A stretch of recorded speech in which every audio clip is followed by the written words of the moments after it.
तो स्टार्ट करेंगे हम जनवरी से। तो इम्पॉर्टेंट डे की यदि हम बात करें तो 12 जनवरी को मनाया जाता है राष्ट्रीय युवा दिवस यानी कि नेशनल यूथ डे, जिसकी थीम थी channelising youth power for nation building. जबकि जो अंतर्राष्ट्रीय युवा दिवस है ये मनाया जाता है 12 अगस्त को। 24 जनवरी को मनाया गया राष्ट्रीय बालिका दिवस, जिसकी थीम थी empowering girls for a brighter tomorrow. जबकि अंतर्राष्ट्रीय बालिका दिवस ये मनाया जाता है 11 अक्टूबर को। 25 जनवरी को मनाया गया नेशनल वोटर्स डे यानी कि मतदाता दिवस, जिसकी थीम थी electoral literacy for stronger democracy. 25 जनवरी को मनाया जाता है राष्ट्रीय पर्यटन दिवस, जबकि अंतर्राष्ट्रीय पर्यटन दिवस ये मनाया जाता है 27 सितंबर को।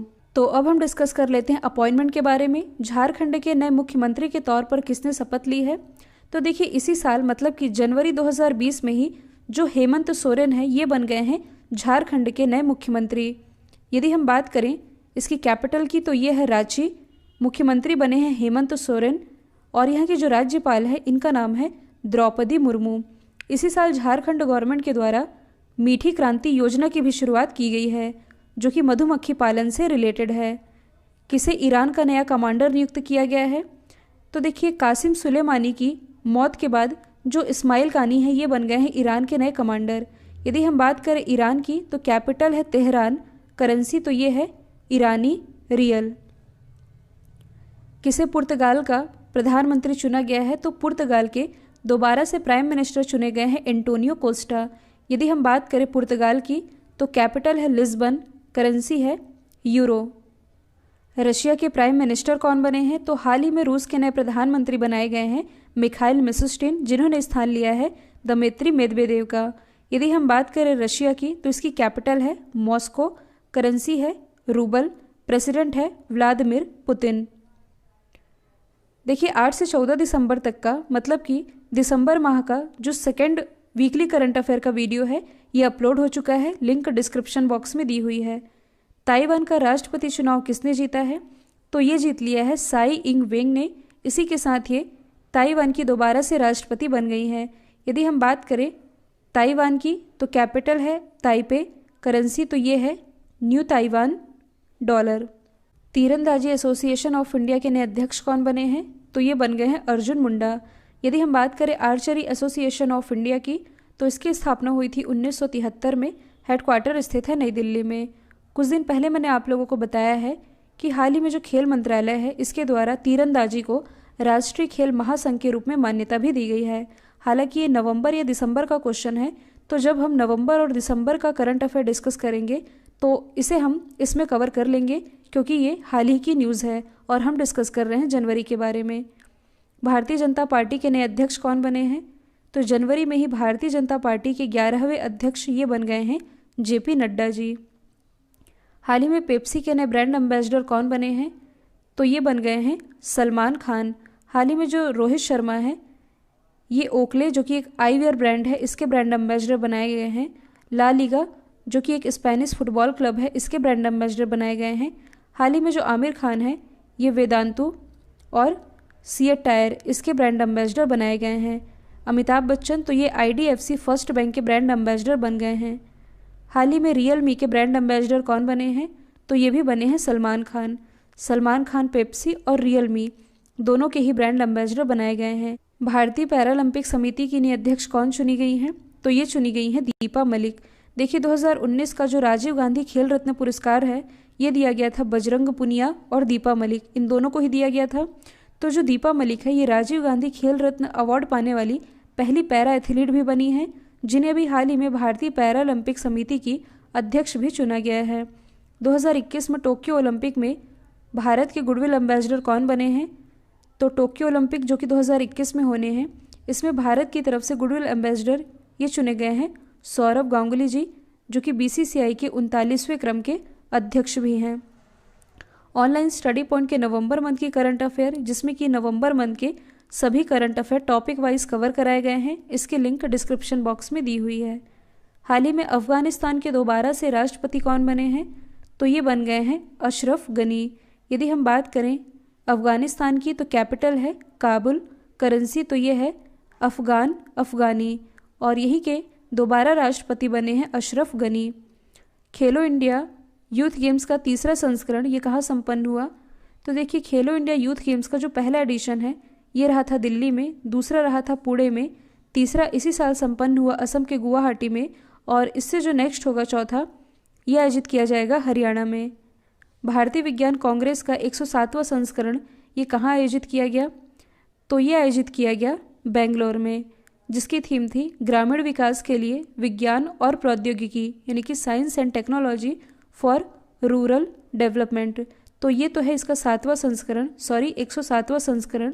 इससे जो नेक्स्ट होगा 108वां संस्करण, जो कि जनवरी 2021 में आयोजित किया जाएगा और इसे होस्ट करेगा पुणे। हाल ही में national stock exchange knowledge hub का उद्घाटन कहाँ किया गया? तो देखिए, यहाँ हाल ही में कहने का मतलब है कि यहाँ हम जनवरी की बात कर रहे हैं। आज का जो ये वीडियो है इसमें पूरे जनवरी के करंट अफेयर कवर कराए जा रहे हैं। तो national stock exchange knowledge hub का उद्घाटन 6 जनवरी 2020 को नई दिल्ली में किया गया, वाणिज्य उद्योग और रेल मंत्री पीयूष गोयल जी के द्वारा। चौथा बक्सा बर्ड फेस्टिवल ये कहाँ संपन्न हुआ? तो ये संपन्न हुआ है पश्चिम बंगाल में। तो बर्ड्स की एक तरह की ये प्रदर्शनी है जिसका आयोजन पश्चिम बंगाल के अलीद्वारपुर जिले में किया गया था। खेलो इंडिया यूनिवर्सिटी गेम्स के पहले संस्करण की मेजबानी किसने की? तो खेलो इंडिया यूनिवर्सिटी गेम्स का ये जो पहला एडिशन रहा था इसे होस्ट किया था भुवनेश्वर ने, जिसमें टॉप पर रहा था पंजाब यूनिवर्सिटी चंडीगढ़। 31वां अंतर्राष्ट्रीय पतंग उत्सव किस राज्य में आरंभ हुआ है?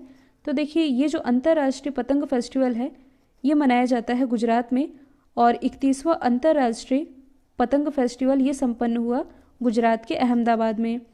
भारतीय नौसेना ने अपना पहला महानेवी कनेक्ट 2020 अभियान की शुरुआत कहाँ से की है? तो इसकी शुरुआत की गई है महाराष्ट्र के मुंबई से। तो समुद्री विरासत को बढ़ावा देने के लिए और तटीय सुरक्षा के बारे में अवेयरनेस फैलाने के लिए इंडियन नेवी के द्वारा ये पहला महानेवी कनेक्ट अभियान की शुरुआत की गई है। ऑटो एक्सपो 2020 का 15वां संस्करण ये कहाँ आयोजित किया गया? तो ये आयोजित किया गया था ग्रेटर नोएडा में, जिसकी थीम थी explore the world of mobility. तो देखिए, ऑटो एक्सपो इसे तो होस्ट किया ग्रेटर नोएडा ने, जबकि जो डिफेंस एक्सपो है या आप इसे कह सकते हैं डेफ एक्सपो, ये आयोजित किया गया था उत्तर प्रदेश की राजधानी लखनऊ में। हाल ही में भारत नेपाल सीमा पर इंटीग्रेटेड चेक पोस्ट या इसे आप कह सकते हैं एकीकृत चेक पोस्ट, इसका उद्घाटन कहाँ किया गया? तो इसका उद्घाटन किया गया विराटनगर में। भारत सरकार द्वारा अंतर्राष्ट्रीय योग दिवस 2020 का मुख्य आयोजन किस शहर में किया जाएगा? तो देखिए, वैसे ये तो होना था लेह में, जो कि अंतर्राष्ट्रीय योग दिवस का 6वां संस्करण रहा, लेकिन कोरोना के कारण इस बार का जो अंतर्राष्ट्रीय योग दिवस है ये नहीं हो पाया। इसे इस बार वर्चुअली मनाया गया, और इस बार की थीम क्या थी? Yoga for health, yoga from home. और ये जो थीम थी ये यूनाइटेड नेशन के द्वारा रखी गई थी। चाप चारकुट फेस्टिवल किस राज्य में मनाया गया? तो देखिए, मनाया जाएगा नहीं, ये मनाया गया था चाप चारकुट फेस्टिवल, जो कि मनाया गया मिजोरम में। ऐसा कोई भी फेस्टिवल जहां कुट वर्ड लिखा हो ये मिजोरम से ही रिलेटेड है। आईसीसी के द्वारा स्पिरिट ऑफ क्रिकेट अवार्ड से किसे नवाजा गया? तो ये नवाजे गए विराट कोहली। आईसीसी की स्थापना हुई थी 1909 में, हेडक्वार्टर स्थित है दुबई यूएई में। हाल ही में इसके नए प्रेसिडेंट बने हैं, इनका नाम क्या है? Greg Barclay. और ये किस कंट्री से बिलोंग करते हैं? न्यूजीलैंड से। किस शतरंज खिलाड़ी ने हाल ही में सर्वाधिक बाजियों में अजय रहने का नया रिकॉर्ड बनाया है?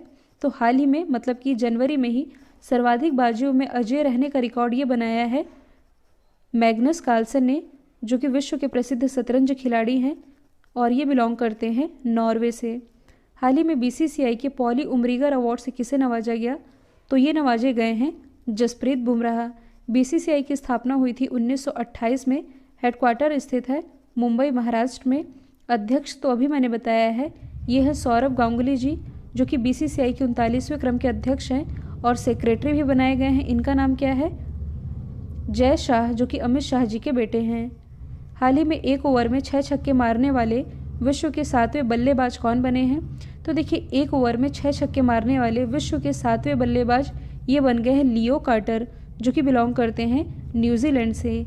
ये बने हैं 7वें। तो इनसे पहले 6 कौन हैं? तो देखिए, भारत की तरफ से ही 2 हैं, एक तो है रवि शास्त्री, दूसरे हैं युवराज सिंह। तीसरे कौन हैं? गेरी सोबर्स, जो कि बिलोंग करते हैं वेस्ट इंडीज़ से।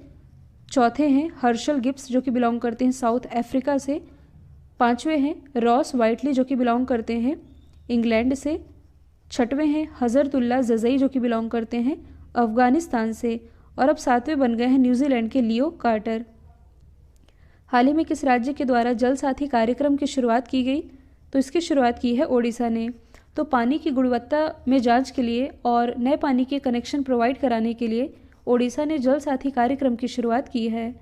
हाल ही में खादी एवं ग्राम उद्योग आयोग ने अपना पहला सिल्क प्रोसेसिंग प्लांट ये कहाँ स्थापित किया है?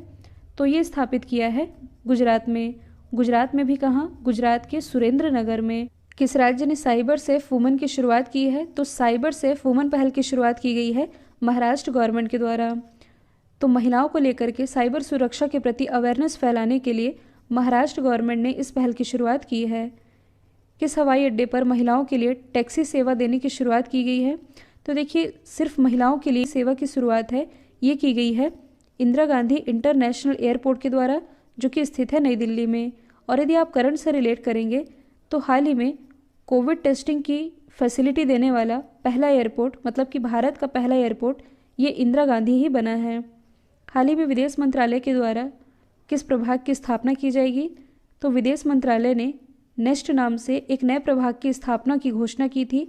नेक्स्ट की फुल फॉर्म बनती है new emerging and strategic technology. जल जीवन हरियाली मिशन की शुरुआत किस राज्य ने की है? तो इसकी शुरुआत की गई है बिहार गवर्नमेंट के द्वारा। किस लिए की गई है? हरियाली यानी कि ग्रीनरी को बढ़ावा देने के लिए। असम सरकार ने हाल ही में जो अभिनंदन योजना की शुरुआत की है, ये योजना किससे रिलेटेड है? तो असम की अभिनंदन योजना ये रिलेटेड है शिक्षा सब्सिडी से।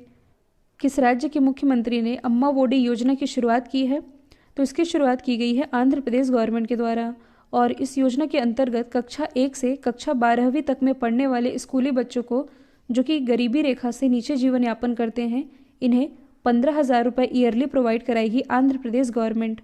महिला उद्यमिता के लिए यशस्वी योजना की शुरुआत किस राज्य ने की है? ये की गई है गोवा के द्वारा। हाल ही में किस राज्य सरकार ने मुख्यमंत्री कृषक दुर्घटना कल्याण योजना की शुरुआत की है? तो इसकी शुरुआत की गई है उत्तर प्रदेश गवर्नमेंट के द्वारा। और इस योजना के अंतर्गत ऐसा कोई भी किसान जिसकी मृत्यु खेत में काम करने के दौरान हो जाए तो मृत्यु होने पर उत्तर प्रदेश गवर्नमेंट उसके परिवार को 5 लाख रुपए प्रोवाइड कराएगी। और खेत में काम करने के दौरान यदि उस किसान का 60% यानी कि 60% या उससे अधिक यदि किसान दिव्यांग हो जाता है तब उत्तर प्रदेश गवर्नमेंट के द्वारा 2 लाख रुपए प्रोवाइड कराया जाएगा। भारत की पहली साइबर अपराध निरोधक इकाई गुजरात में शुरू की गई है। इसका नाम क्या है? तो इसका नाम है आश्वस्त। सरदार पटेल की दूसरी सबसे ऊंची प्रतिमा का अनावरण कहाँ किया गया? तो इसका अनावरण किया गया है अहमदाबाद में। आप सभी जानते हैं सरदार पटेल की जो सबसे ऊंची प्रतिमा है स्टैच्यू ऑफ यूनिटी, ये स्थापित की गई है गुजरात के केवड़िया में। और इन्हीं की दूसरी सबसे ऊंची प्रतिमा ये गुजरात के ही अहमदाबाद में स्थापित की गई है जो कि 70,000 किलोग्राम वजनी है और ये 50 फीट ऊंची कांस्य की प्रतिमा है। Vikram Sarabhai children innovation centre की स्थापना कहाँ की जाएगी? तो बच्चों में इनोवेशन को बढ़ावा देने के लिए Vikram Sarabhai children innovation centre इसकी स्थापना की जाएगी गुजरात में। नसीम अल बहर सैन्य अभ्यास किन 2 सेनाओं के बीच आयोजित किया जाता है? तो नसीम अल बहर ये एक्सरसाइज है भारत और ओमान के बीच, मतलब कि भारत और ओमान के बीच ये एक द्विपक्षीय नौसैन्य अभ्यास है। यदि हम बात करें ओमान की तो इसकी कैपिटल क्या है? मस्कट। करेंसी है ओमानी रियल। भारत और चीन के बीच हैंड इन हैंड एक्सरसाइज का आयोजन किया जाता है। भारत और जापान के बीच धर्म गार्डियन और शिन्यू मैत्री ये एक्सरसाइज होती है। जबकि भारत और बांग्लादेश के बीच संप्रति एक्सरसाइज का आयोजन किया जाता है। केंद्र सरकार ने राज्य ऊर्जा दक्षता सूचकांक 2019 में कौन टॉप पर रहा है? तो राज्य ऊर्जा दक्षता सूचकांक 2019 की बात की जा रही है और ये रिपोर्ट जनवरी 2020 में रिलीज़ की गई जिसके अनुसार हरियाणा और कर्नाटक दोनों ही राज्य टॉप पर हैं। हेनले पासपोर्ट इंडेक्स 2020 में भारत कौन से स्थान पर रहा है? तो देखिए जनवरी में ही जारी किया गया था हेनले पासपोर्ट इंडेक्स जिसमें इंडिया की रैंकिंग थी 84, टॉप पर रहा है जापान। जबकि पिछले ही महीने अर्टन कैपिटल के द्वारा जो पासपोर्ट इंडेक्स रिलीज़ किया गया इसमें टॉप पर रहा है न्यूजीलैंड, इंडिया की रैंकिंग है 58। हाल ही में ग्लोबल सोशल मोबिलिटी इंडेक्स में भारत कौन से स्थान पर रहा है? तो देखिए अभी हाल ही में वर्ल्ड इकोनॉमिक फोरम के द्वारा जो सोशल मोबिलिटी इंडेक्स रिलीज़ किया गया, इसमें भारत की रैंकिंग रही है 76, टॉप पर रहा है डेनमार्क। वर्ल्ड गोल्ड काउंसिल की रिपोर्ट के अनुसार आरबीआई कौन से स्थान पर है? तो देखिए, जो वर्ल्ड गोल्ड काउंसिल है इसके अनुसार अभी हाल ही में विदेशों में सबसे ज़्यादा सोना खरीद वाले बैंकों की लिस्ट जारी की गई, जिसमें जो आरबीआई है ये है 6वें स्थान पर। टॉप पर है चाइना का central bank. World gold council, इसका हेडक्वार्टर कहाँ स्थित है? लंदन में। हाल ही में जारी किए गए वैश्विक प्रतिभा प्रतिस्पर्धा सूचकांक में भारत कौन से स्थान पर है? तो वैश्विक प्रतिभा प्रतिस्पर्धा सूचकांक में इंडिया की रैंकिंग है 72, टॉप पर है स्विट्जरलैंड। हाल ही में जारी किए गए करप्शन इंडेक्स में भारत कौन से स्थान पर है? तो करप्शन इंडेक्स में इंडिया की रैंकिंग है 80, टॉप पर है डेनमार्क। मतलब कि डेनमार्क में सबसे कम करप्शन होता है। किस बैंक ने कार्डलेस नगद निकासी सुविधा की शुरुआत की है? मतलब कि बिना कार्ड के भी कैश विड्रॉल किया जा सकता है।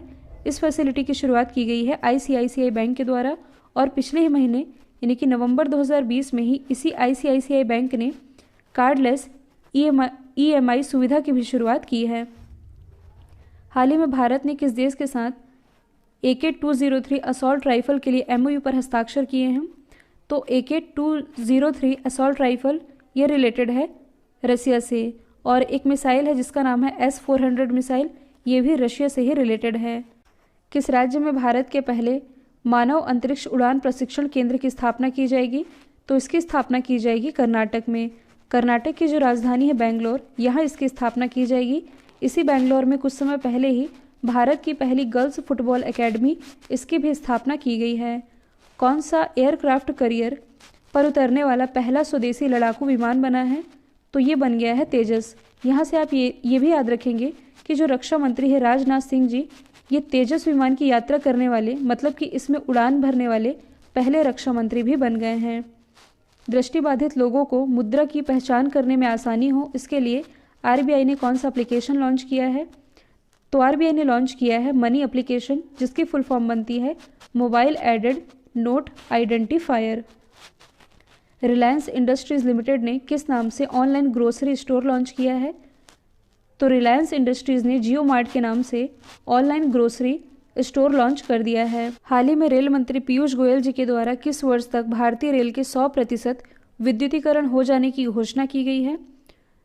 तो इंडियन रेलवे के द्वारा ये टारगेट रखा गया है 2024 तक, जबकि इसी इंडियन रेलवे ने 2030 तक पूरे रेल नेटवर्क को जीरो कार्बन उत्सर्जन वाला नेटवर्क बनाने की घोषणा की है। किस राज्य में देश की पहली सुपर फैब लैब का शुभारंभ किया गया है? तो इसका शुभारंभ किया गया है केरल में, जो कि पूरी तरह से डिजिटल फैब्रिकेशन पर आधारित होगी।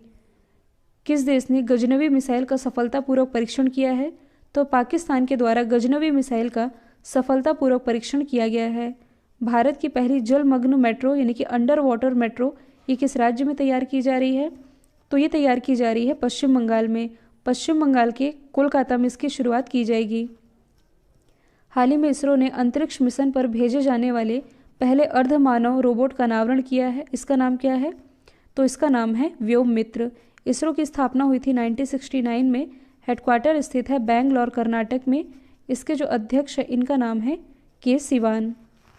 रूस कब तक भारत को वायु रक्षा मिसाइल S-400 सौंपेगा?